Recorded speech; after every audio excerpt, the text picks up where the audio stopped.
ساری گردے بھی ہیں، ایسا نہیں کہ بعد میں بھائی 20 سال کے ہو جاؤ گے تو ایک گردہ اور ملے گا، 30 سال کے ہو جاؤ گے تو ایک پھیپڑا لے جاؤ، اس کے بعد جناب چھوٹا دل واپس کرو بڑا دل لے جاؤ. بھائی گاڑی تو پارٹ چینج کرنے پڑتے ہیں نا.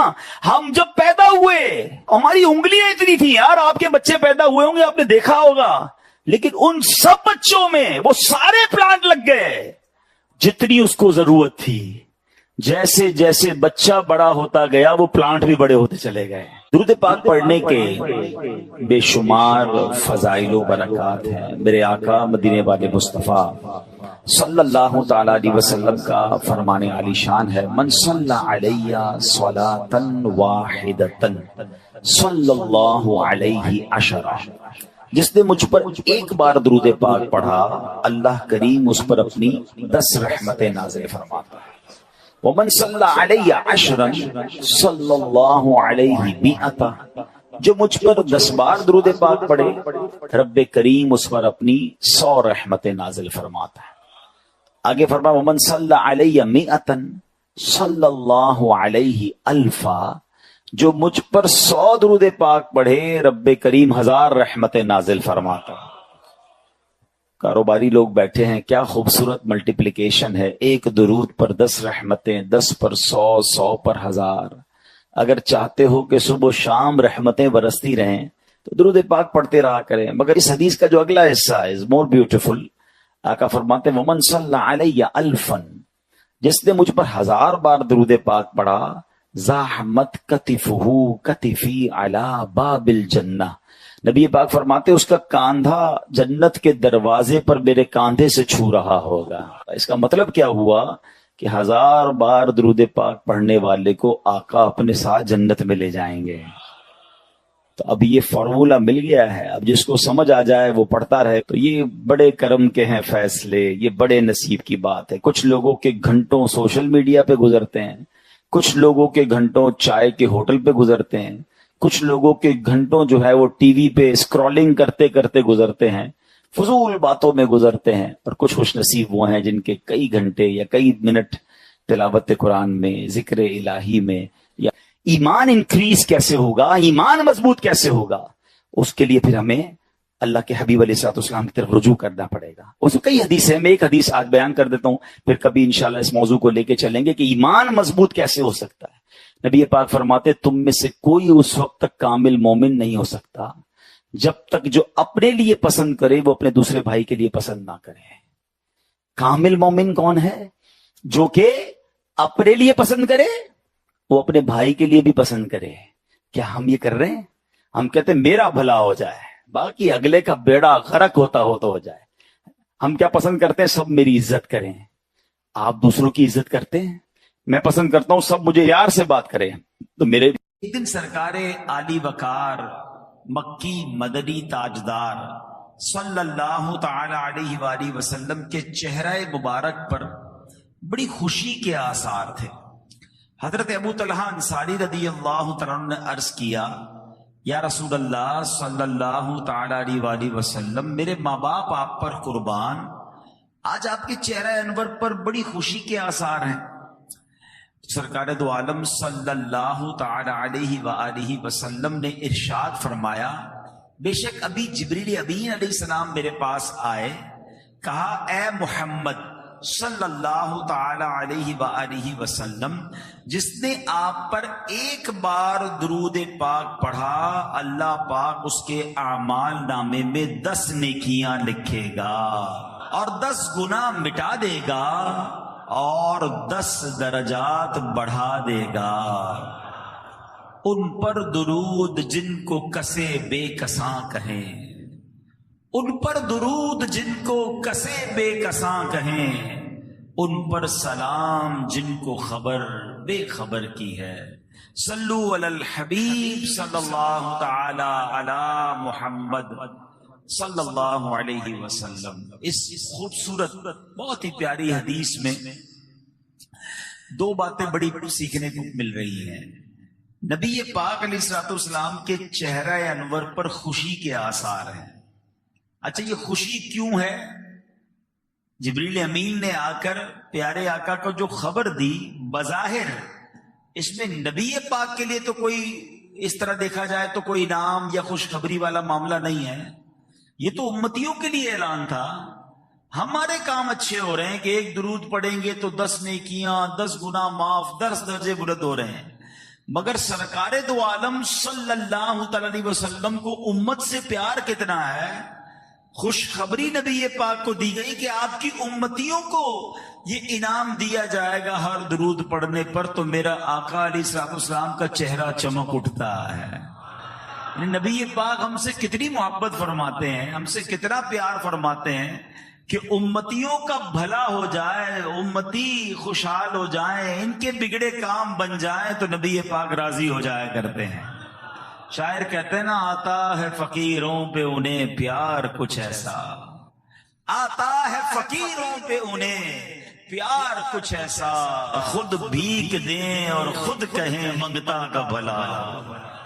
بھیک بھی دے رہے ہیں اور دعا بھی دے رہے ہیں کہ منگتے کا بھلا ہو جائے. اب ہمارا کام بن رہا ہے، نبی پاک راضی ہو رہے ہیں. اچھا، دوسری خوبصورت بات کہ یہ بظاہر ہم شاید ریئلائز نہیں کر پاتے، ہم سمجھ نہیں پاتے کہ یہ انعام کتنا بڑا ہے.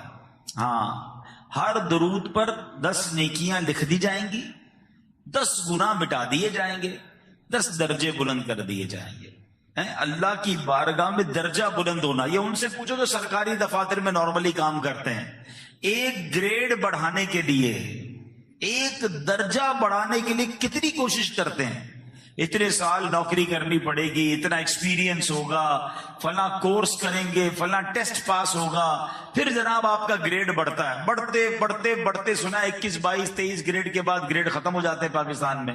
مجھے اتنا زیادہ نہیں پتا گریڈوں کا، لیکن کوئی نہ کوئی لمٹ ہے، کہیں نہ کہیں جا کے ختم ہو جاتے ہیں. ایسا ہی ہے. رب عز و جل کی مہربانی دیکھو، ہر درود پر 10 درجے بڑھ رہے ہیں، ہر درود پر 10 گریڈ بڑھ رہے ہیں. پڑھی جاؤ نا درود پاک، 100 درود، 1000 درود ہیں. زندگی پر ہزاروں درود پڑھ لے، پتہ نہیں کتنے لاکھوں گریڈ بڑھ جائیں گے، کتنے درجے بڑھ جائیں گے. مگر دنیا کا گریڈ بڑھ جائے اس کے لیے فائل لے کے لوگ گھوم رہے ہوتے ہیں. درخواست پہ سائن ہو جائے، 1 گریڈ بڑھا دے صاحب جی. ہر درود تمہارے اور میرے 10 درجے بڑھا رہا ہے، مگر وہ پڑھنے کا ٹائم نہیں ہے. اچھا، یہ تو اس حدیث پاک کا ایک انعام ہے. جو دوسرے 2 انعام ہے نا، وہ تو کمال ہے. اس کو اس طرح سمجھیے کہ قیامت کے دن نامہ اعمال نامے تولے جائیں گے، یعنی اعمال تولے جائیں گے. قرآن کیا کہتا ہے؟ فَأَمَّا مَن ثَقُلَتْ مَوَازِينُهُ فَهُوَ فِي عِيشَةٍ رَاضِيَةٍ. سورہ قارعہ میں رب نے فرمایا نا کہ اس دن جس کی نیکیوں کا پلڑا بھاری ہو گیا، وہ چین میں ہوگا، وہ مزے میں ہوگا، وہ جنت میں ہوگا. اور اس کے برعکس فرمایا وَأَمَّا مَنْ خَفَّتْ مَوَازِينُهُ فَأُمُّهُ هَاوِيَةٌ وَمَا أَدْرَاكَ مَا هِيَ نَارٌ حَامِيَةٌ.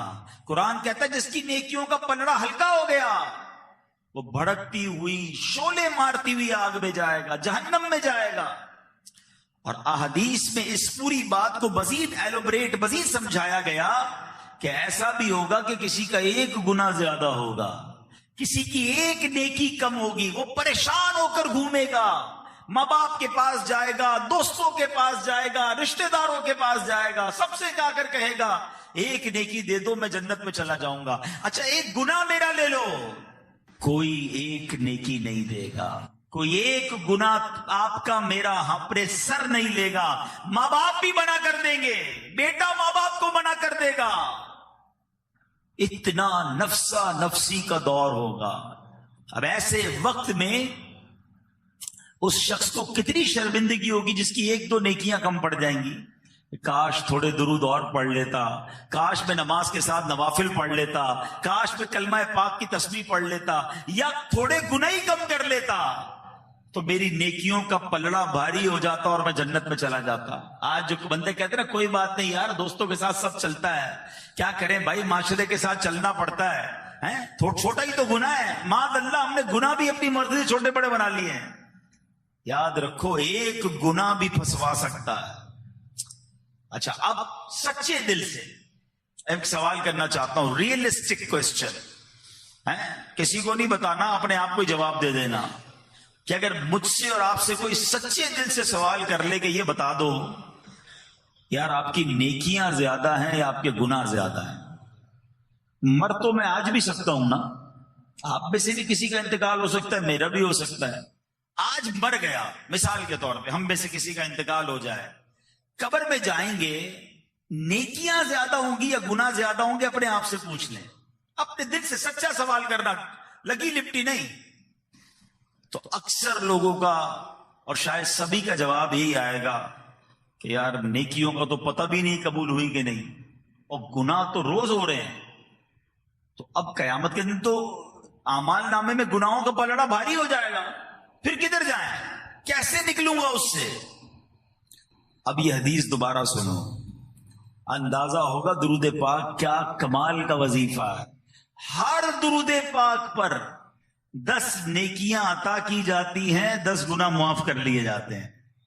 یعنی درود پاک ایک ایسا شاندار وظیفہ ہے جو میزان عمل پر میرے بیلنس کو شاندار کر رہا ہے، بہتر کر رہا ہے، گناہوں کا پلڑا ہلکا کر رہا ہے، نیکیوں کا پلڑا بھاری کر رہا ہے. میں جتنے درود پڑھ رہا ہوں میرے گناہ کم ہو رہے ہیں، میری نیکیاں بڑھ رہی ہیں، میرے گناہ کم ہو رہے ہیں، میری نیکیاں بڑھ. مدینے جایا کریں تو روزانہ ہی سید الشہداء کی بارگاہ میں جایا کریں. سیدنا امیر حمزہ اور آپ کے بالکل برابر میں حضرت مصعب بن عمیر ہیں، حضرت عبداللہ بن جحش رضی اللہ تعالی عنہ ہیں، اور سبحان اللہ جو شہداء احد ہیں ان کے بارے میں روایتوں میں یہ مضمون ملتا ہے کہ جو ان کی بارگاہ میں جا کر سلام پیش کرتا ہے یہ قیامت تک اس سلام بھیجنے والے کو سلامتی کی دعاؤں سے نوازتے رہتے ہیں. مبارک ہونے جو سید الشہداء کی حاضری کو جا چکے، اللہ ہمیں بھی یہ حاضری بار بار نصیب فرمائے. بڑی کمال کی ہستی ہیں، بڑی موٹیویشن ملتی ہے آپ کے بارے میں جان کر، سبحان اللہ. اے میرے پیارے اسلامی بھائیوں، آج ایک بڑی کمال کی جو ہے وہ آپ کو حدیث پاک سنانی ہے، اور بڑی کمال کی اس میں فضیلت ہے جو بتانی ہے.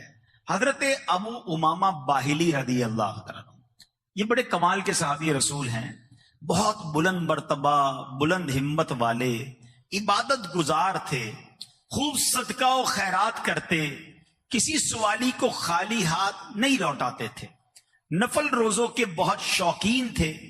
آپ کے اہل خانہ، زوجہ، محترمہ، کنیزیں، غلام سبھی روزے رکھتے تھے. دن کے وقت ان کے گھر کھانا بنتا ہی نہیں تھا. اگر کبھی ان کے گھر سے دھواں دکھائی دیتا کہ دھواں اٹھ رہا ہے تو لوگ سمجھ جاتے کہ آج حضرت ابو امامہ کے گھر مہمان آئے ہیں، ورنہ ان کے ہاں تو سب روزے رکھتے ہیں. ایسے کمال کے صحابی رسول، عالم دین بھی تھے. آپ کا معمول تھا کہ نبی پاک کی باتیں لوگوں کو جمع کر کے سنایا کرتے تھے. ایک بڑی پیاری حدیث پاک ہے جو حضرت ابو امامہ رضی اللہ تعالیٰ عنہ نے روایت کی ہے. آپ روایت کرتے ہیں کہ یہ حدیث ترمذی شریف میں ہے کہ نبی پاک علیہ الصلوۃ والسلام نے فرمایا، ان اغبط اولیاء عندی، بے شک میرے نزدیک میرے دوستوں میں زیادہ قابل رشک دوست وہ ہیں جن میں یہ صفات ہوں. آئے ہائے، نبی پاک کیا فرما رہے ہیں؟ میرے دوستوں میں، آقا علیہ الصلوۃ والسلام کے دوستوں میں، اور اس میں بھی ٹاپ لیول کے زیادہ قابل رشک کون ہے؟ تو یہ کیسے لوگ ہوں گے بھائی؟ اب ذرا غور سے سنیے کہ جو نبی پاک کا دوست بننا چاہے، ہم تو غلام ہیں، آقا قبول فرما لے، غلامی میں تو ہی بیڑا پار ہو جائے گا، مگر آقا ان لوگوں کو اپنا دوست فرما رہے ہیں.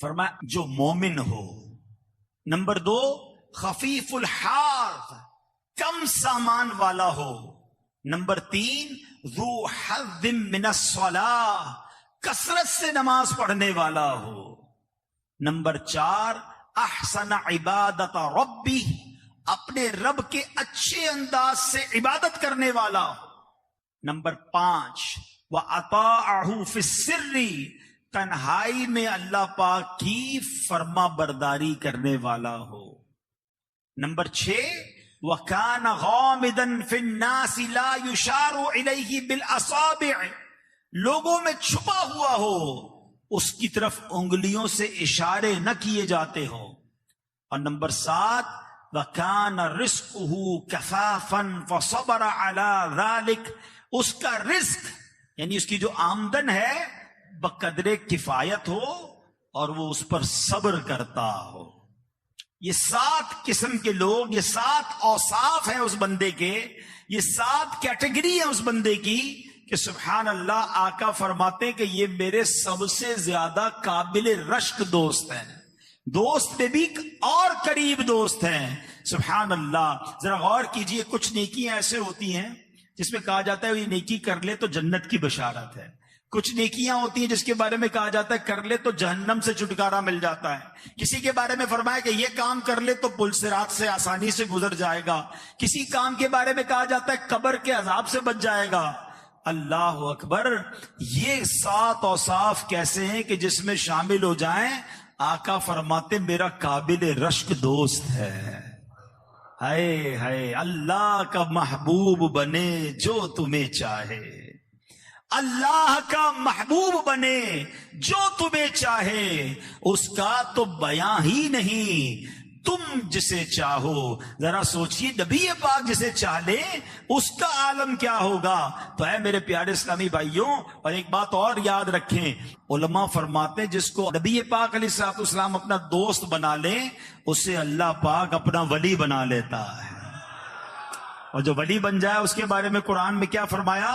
الا ان اولیاء اللہ لا خوف علیہم ولا هم يحزنون. سن لو، بے شک اللہ کے ولیوں پر نہ کچھ خوف ہوگا اور نہ وہ غمگین ہوں گے. سبحان اللہ. نبی پاک علیہ الصلوۃ والسلام کے دوست کی شان کیا ہے کہ جو پیارے آقا کا دوست وہ اللہ کا بھی پیارا ہے. جو اللہ کا پیارا ہوتا ہے اس کی کیا شان ہوتی ہے؟ حدیثوں میں آتا ہے جو اللہ کا ولی ہو اللہ پاک اس کی خصوصی مدد فرماتا ہے. جو اللہ پاک کا دوست ہو اللہ پاک اسے گناہوں سے محفوظ رکھتا ہے. جو اللہ پاک کا دوست ہو اسے دنیا کی محبت سے بچایا جاتا ہے. جو اللہ پاک کا دوست ہو رب کریم اس کی چاہت کو رد نہیں کرتا. اللہ پاک کا ولی جو مانگے وہ عطا کیا جاتا ہے. اچھا، اب ذرا ان 7 اوصاف کو ہم تھوڑا تھوڑا سمجھتے ہیں تاکہ یہ 7 کون سی خوبیاں ہیں ہم کوشش کریں کہ ہمارے اندر بھی یہ خوبیاں آ جائیں. ایمان، پہلا وصف کیا ہے کہ وہ بندہ مومن ہو. یاد رکھیے ایمان والا ہونا بڑی سعادت ہے. اللہ قرآن میں فرماتا ہے نا، اے ایمان والو اللہ سے ڈرو جیسا ڈرنے کا حق ہے اور نہ مرنا مگر مسلمان. یعنی ایمان سلامت لے کر قبر میں جانا ہے. ہم اللہ سے آج دعا کرتے ہیں کہ اللہ سیکنڈ کے کروڑویں حصے میں بھی ہمارا ایمان ہم سے جدا نہ ہو، ہم ایمان سلامت لے کر قبر میں جائیں. تو ایمان کی حفاظت کی ہمیں فکر کرنی چاہیے. مگر ایک بات یاد رکھیے گا، آج کل بڑا لاجک کا زمانہ ہے، یہ بڑا عجیب سوشل میڈیا کے معاملات آ گئے ہیں. جناب یہ اسلام کا حکم ہے، اس کے پیچھے لاجک بتائیں. یہ ہمیں سمجھ نہیں آ رہا، اسلام کا یہ آرڈر سمجھ نہیں آ رہا، عقل پر فیصلے ہو رہے ہیں. نہیں جناب، ایمان جو ہے نا اس کی بنیاد عقل پر نہیں رکھنی ہے، ایمان کی بنیاد عشق پر رکھنی ہے. ہاں یاد رکھیے گا، بعض اوقات عقل اٹک جاتی ہے، ایمان کے معاملات یہ عشق سے ہوتے ہیں. اللہ کو دیکھا ہے؟ نہیں دیکھا نا، مانتے ہیں اللہ ایک ہے. نبی پاک بظاہر ہم نے ان کا دور نہیں پایا، دیدار نہیں ہوا ہم میں سے بہت سو کو. ہم مانتے ہیں وہ اللہ کے نبی ہیں، وہ آخری نبی ہیں. ہم نے نہیں دیکھا جبریل امین قرآن لے کر آتے تھے، اللہ کے نبی سے سنا ہے. ہم ایمان لے آئے کہ جبریل امین بھی ہیں، قرآن بھی نازل ہوا ہے، اللہ کی آخری کتاب ہے، اس میں کوئی شک نہیں ہے. ارے جب اتنی باتیں بغیر دیکھے مان لی، بغیر دلیل کے مان لی، اب کدھر سے تمہارے دماغ میں یہ باتیں آئی ہیں کہ جناب لاجک بتائیے، اس کی وجہ بتائیے، اسلام کا یہ حکم کیوں ہے ہمیں سمجھ نہیں آ رہا. میری آپ کی سمجھ کیا ہے؟ ہمارا کام ماننا ہے. ہم ایمان لائے ہیں اللہ پر، ہم غیب پر ایمان لانے والے ہیں. تو بڑی گہری بات ہے کہ نبی پاک کا دوست وہ ہے جو مومن ہے، اور مومن وہ ہے جو ایمان سلامت لے کر دنیا سے جائے. تو شیطان کے واروں سے اگر بچنا ہے تو اپنے ایمان کی جو بنیاد ہے وہ عشق پر رکھنی ہے. کیا خوبصورت بات کہی نا، فرمایا کہ عقل جو ہے، عقل کو تنقید سے فرصت نہیں، عقل کو تنقید سے فرصت نہیں. عشق پر اعمال کی بنیاد رکھ، عشق پر اعمال کی بنیاد رکھنی ہوتی ہے. اے میرے پیارے اسلامی بھائیوں، حضرت ابراہیم کا واقعہ آپ کو نہیں پتا؟ خلیل اللہ، کتنی بڑی آگ تھی، آج چھوٹی سی آگ ہو، کوئی کہہ ذرا ہاتھ ڈالو کہ پاگل ہو گئے، ہاتھ جل جائے گا. اتنی بڑی آگ تھی آپ کے سامنے کہ کوئی پرندہ نہیں اڑ سکتا تھا. نو فلائنگ زون ہو گیا تھا وہ ایریا. اتنی بڑی آگ ہے اور آپ کو اس آگ میں ڈالا جا رہا ہے. عمر کتنی؟ 18-20 سال کا نوجوان. ابھی عمر بھی آپ کی اتنی زیادہ نہیں تھی. عقل کیا کہہ رہی تھی؟ جاؤ گے تو جل جاؤ گے، سیکنڈوں کے اندر ختم ہو جاؤ گے. مگر عشق نے فیصلہ کیا کہ اگر یہی رب کی رضا ہے تو میں آگ میں جانے کے لیے بھی تیار ہوں. شاعر مشرق سے پوچھو نا، فرمایا بے خطر کود پڑا آتش نمرود میں عشق. کون کودا تھا؟ عشق کودا تھا، عقل نہیں. بے خطر کود پڑا آتش نمرود میں عشق. عقل تھی محو تماشائے لبے بام ابھی. عقل تو وہی کھڑی تھی، سوچ رہی تھی جاؤں نہ جاؤں. عشق نے اپنے کام کر دیا. وہ پنجابی شاعر کہتے نا، عشق دے چلے ہی نمبر لے گئے. ہاں، عشق دے چلے ہی نمبر لے گئے. عقل منداں ایویں ہی عمرہ گالیاں. عقل مندے باتیں ہی کرتے رہ جاتے ہیں. تو ایمان ہے نا، وہ عشق پر اس کی بنیاد رکھنی ہے. سبحان اللہ. حضرت ابو عبید رضی اللہ تعالیٰ عنہ، کیا شاندار واقعہ ہے. میرے آقا کا معجزہ بھی ہے اور ایمان کیسا ہونا چاہیے، یقین کیسا ہونا چاہیے. لوگ کہتے کیسے کہتے ہو کسی پر آنکھیں بند ہیں، کیسے کہتے ہو جناب آنکھیں کھولنی نہیں چاہیے. سنو نبی پاک کی تعلیم کیا ہے. اور سبحان اللہ، سنن دارمی کی حدیث ہے. وہ کہتے ہیں نبی پاک ان کے گھر پر دعوت پر آئے، حضرت ابو عبید کے گھر پر. ٹھیک ہے، ان کے گھر دعوت تھی، بکری کا گوشت بنایا. تو نبی پاک علیہ الصلوۃ والسلام نے فرمایا ناولنی ذراعھا، مجھے اس کی دستی دو. اگلی ٹانگ کو، بکری کی جو 2 اگلی ٹانگیں ہوتی ہیں اس کو دستی کہتے ہیں، اور جو پچھلی ٹانگیں ہوتی ہیں اس کو ران کہتے ہیں. ایسا ہی ہے. تو نبی پاک نے فرمایا مجھے اس کی دستی دو. پیارے آقا علیہ الصلوۃ والسلام کو دستی کا گوشت پسند تھا. کبھی کبھی آپ کوشش کیا کریں، اللہ پاک آپ کے رزق حلال میں برکت دے اور موقع ملے تو کبھی سنت کی نیت سے دستی کا گوشت تناول بھی کیا کریں.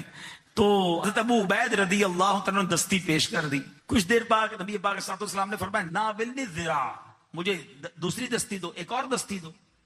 حضرت ابو عبید نے دوسری دستی بھی پیش کر دی. نبی پاک علیہ الصلوۃ والسلام نے تھوڑی دیر بعد فرمایا کہ ناولنی ذراع، مجھے دستی دو. حضرت ابو عبید کہتے ہیں یا رسول اللہ، بکری میں تو 2 ہی دستیاں ہوتی ہیں، وہ دونوں میں نے آپ کو دے دی ہیں. اللہ اکبر. نبی پاک نے کیا فرمایا؟ اس ذات کی قسم جس کے قبضے میں میری جان ہے، اگر تم خاموش رہتے اور جب تک میں تم سے مانگتا جاتا تم مجھے بکری کی دستی دیتے رہتے، بکری کی دستیاں ختم نہ ہوتی. اب نبی پاک فرما رہے ہیں، اب ذرا غور کیجئے کیا تربیت کی ہے صحابی رسول کی. عقل کیا کہہ رہی ہے کہ 2 دستیاں ہیں، تیسری کدھر سے لاؤں؟ اور آقا فرما رہے ہیں یہاں عقل کا کام نہیں ہے، میں مانگتا رہتا تم دیتے رہتے، بکری کی دستیاں کبھی ختم نہ ہونی تھی. یہ وہی نبی ہیں جناب، جب ان کی انگلیاں برتن میں جاتی ہیں تو 5 انگلیوں سے پانی کے فوارے ایسے جاری ہوتے ہیں کہ 1500 صحابہ پانی پی لیتے ہیں، ان کے جانور پانی پی لیتے ہیں، ان کے برتن بھر جاتے ہیں، صحابہ وضو بھی کر لیتے ہیں. صحابی سے پوچھا گیا بتاؤ تو صحیح پانی نکل کتنے جوش سے رہا تھا؟ کہتے اللہ کی قسم اگر 1 لاکھ صحابہ ہوتے، میرے آقا کی انگلیوں سے ایسے فوارے جاری تھے کہ سب کے سب سیراب ہو جایا کرتے. میرے رضا کہتے ہیں نا، انگلیاں ہیں فیض پر، ٹوٹے ہیں پیاسے جھوم کر، ندیاں پنجاب رحمت کی ہیں جاری، واہ واہ اللہ.